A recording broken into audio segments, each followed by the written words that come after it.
নমস্কাৰ সকলোকে APSC ফলৰ প্ৰকাশ পোৱা চাকৰি সম্বন্ধীয় আনটা ইম্পৰ্টেণ্ট খবৰ আপোনাক দিব লৈছো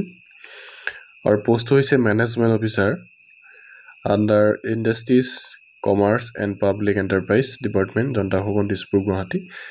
টোটেল পোষ্ট আছে এটা আৰু এটো আছে ওপেন ক্যাটাগৰী দেখিছে আৰু ইয়াত দিছে তেওঁলোকৰ স্কেলটো ক্ষেত্ৰত 30,000 to 1,10,000 আৰু তেওঁলোকৰ গেট পে হৈছে 13,300 payment for ইয়াত দিছে eligibility criteria ক্ষেত্ৰত দিছে a candidate must be an Indian citizen as defined ইয়াত দিছে যে তেওঁলোক ভাৰতৰ নাগৰিক হোৱাৰ দৰে তেওঁলোক অসমৰ স্থায়ী বাসিন্দা হ'ব লাগিব আৰু লগত দিছে as a domicile proof of the candidate তেওঁলোক অসমৰ স্থায়ী বাসিন্দাৰ প্ৰমাণপত্ৰ হিচাপে তেওঁলোক যিখন PRC উলিয়ায়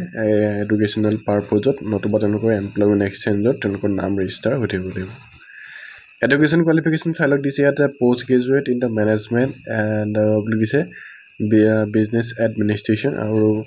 ইয়াৰ লগত জড়িত প্ৰত্যেকখন মাৰ্কশ্বিট আৰু চাৰ্টিফিকেট আপোনালোকে আপলোড দিব লাগিব দিছে এক্সপিৰিয়েঞ্চৰ ক্ষেত্ৰত দিছে at least 5 years of experience in the relevant field of HR management in any organization, public sector enterprise, statutory organization or reputed private sector organization at DC. আপোনালোকৰ at least 5 years আপোনালোকৰ experience থাকিব লাগিব at DC. আৰু এই ক্ষেত্ৰত দিছে 21 to 38 years আৰু আমি গম পাওঁ যে SC ST ক্ষেত্ৰত 5 বছৰ ৰেহাই OBC ক্ষেত্ৰত 3 বছৰ ৰেহাই 41 লৈকে পাব আৰু পাৰিব আৰু এক্স সাৰ্ভিসমেনৰ ক্ষেত্ৰত তেওঁলোকে দিছে 50 years লৈকে and PWD ক্ষেত্ৰত দিছে তেওঁলোকে 10 বছৰ আৰু নেক্সট আছে যেটো এজ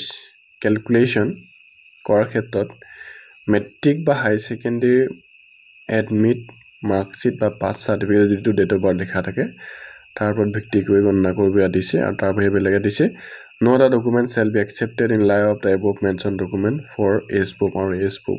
ক্ষেত্ৰত ইয়াৰ বাহিৰে বেলেগ ডকুমেন্টস তেওঁলোকে একচেপ্ট নকৰিব দিছে PWBD ক্ষেত্ৰত দিছে তেওঁলোকৰ যিখিনি নথিপত্ৰ থাকে সেইখিনি তেওঁলোকে দিব লাগিব যিখিনি কাৰ্ড আৰু গভ এমপ্লয় ক্ষেত্ৰত দিছে যে গভ এমপ্লয় হলে তেওঁলোকে নো অবজেকশন সাৰ্টিফিকেট তেওঁলোকে আপলোড কৰিব লাগিব তেতিয়াহে তেওঁলোকে এপ্লাই কৰিব পাৰিব স্মল ফ্যামিলি নৰ্মছৰ ক্ষেত্ৰত যে স্মল ফ্যামিলি নৰ্মছৰ যেটো ফৰ্ম আছে এখন ফৰ্ম ফিল আপ তেওঁলোকে ফিল আপ কৰি তেওঁলোকে আপলোড দিব লাগিব আৰু ইয়াৰ যেটো অনলাইন হ'ব লাগিছে চাই লওক 3 জুলাইৰ পৰা আৰম্ভ হ'ব আৰু লাষ্ট হৈছে 1 আগষ্ট লাষ্ট ডেট আৰু ইয়াৰ যেটো পেমেন্টৰ লাষ্ট ডেট এপ্লিকেশন ফিজৰ লাষ্ট ডেট হৈছে 3 August last date application fees চাই লওক যে জেনাৰেল হলে তেওঁলোকে 297.20 rupees OBC MOBC হলে 197.20 rupees SC ST BPL PWBD হলে 47.20 rupees আপোনালোকে এপ্লিকেশন ফিজ দিব লাগিব দিছে আৰু এবাৰ পেমেন্ট কৰাৰ পাছত সেই পেমেন্ট আপোনালোকে ঘূৰাই নাপায় বা বেলেগ কোনো এক্সামৰ কাৰণে হেতু আপোনালোকৰ কাৰণে সেভ বা ৰিজাৰ্ভ হৈ নাথাকে হেতু দিছে PWBD ক্ষেত্ৰত তেওঁলোকৰ যেটো 40% তেওঁলোকৰ কাৰ্ড UDID তেওঁলোকৰ সেই কাৰ্ড থাকিব লাগিব এপ্লাই কৰাৰ ক্ষেত্ৰত দিছে যে আপোনালোকে first OTR one time registration কৰাৰ পাছতহে আপোনালোকে এপ্লাই কৰিব পাৰিব আৰু যিসকলৰ অলৰেডি ৰেজিষ্ট্ৰেচন কৰি থোৱা আছে তেওঁলোকে পুনৰাকো দিব নালাগে হেতু আমি নিশ্চয় গম পাওঁই গতিকে আপোনাৰ যদি যোগ্যতা আছে ভালদৰে আগবাঢ়ি যাওক ভিডিও যদি ভাল লাগিছে লাইক কৰিব আপোনাৰ বন্ধু-বান্ধৱীৰ ভিডিও শেয়াৰ কৰিব নাপাহৰিব আৰু ইয়াত এক্সাম চেণ্টাৰসমূহ দিছে আৰু যেহেতু এটা পোষ্ট সেই পোষ্টটো কিনিও গুৱাহাটীতে হ'ব